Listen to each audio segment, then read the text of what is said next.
We don't have Mr.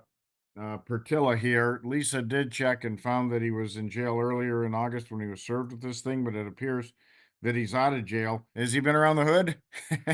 Yeah, he's been out.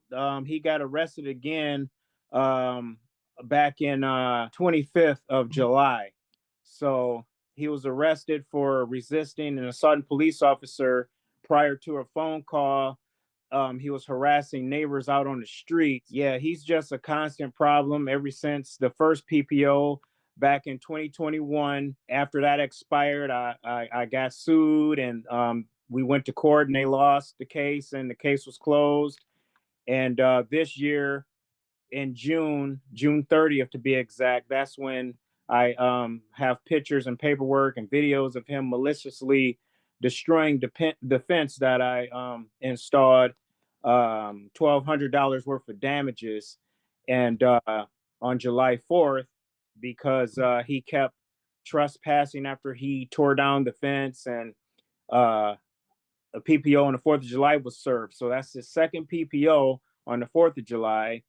And then on July 13th, that's the violation of the PPO, what we're here for. August 19th, he's been still harassing me after I would thought, after going to jail, he would learn his lesson. So he started harassing me by putting non-city receptacle containers of trash in front of my house instead of his house. The trash come on a Tuesday. The trash was left there in front of my house for days before we got an officer to come out. On the 24th of August, the police was called for that, and they told him to move the trash from in front of my house and put it in front of his house.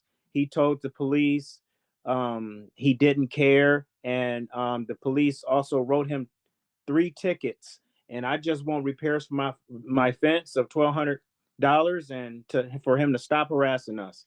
And he's out every day right now adding more trash in front of his house now, but it's just ridiculous. So that's So what I I. take it, if you adhere to others, you'd have me issue a bench warrant because he didn't show up today and have him jailed and give him the riot act at least, and have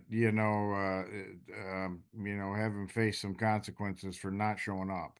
Yes, please. It's and when he was in jail, I'm surprised that the charges wasn't added as malicious destruction and property damages when he got arrested for resisting arrest. So I was kind of confused why he didn't get that on the added. Yeah, I don't know either. That would be a question for the prosecutor's office. They would know, and since you're the victim in that case, you've got the ability to weigh in. So, do you know who handled the case, the prosecutor? No, I did not.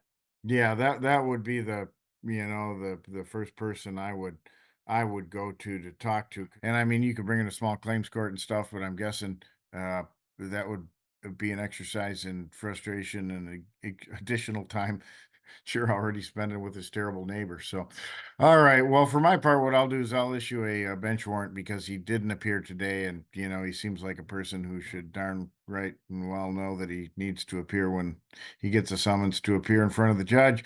When he gets picked up on the bench warrant, I'll arraign him. Probably give him a bond. And release him. With that bond back to the community after I hear what he has to say about why he didn't show up, and then eventually what we would do is have a hearing on this case down the road. So, but again, he's got to show up for that unless he continues to not show up, and then I'll just hold him in jail until I have the hearing. So. I commend you for taking the high road and getting the PPO and calling the police and doing it the right way instead of you know, uh, taking it into your own hands. I know it's got to be tempting to do at times, but I'm really grateful you're taking the peaceful road.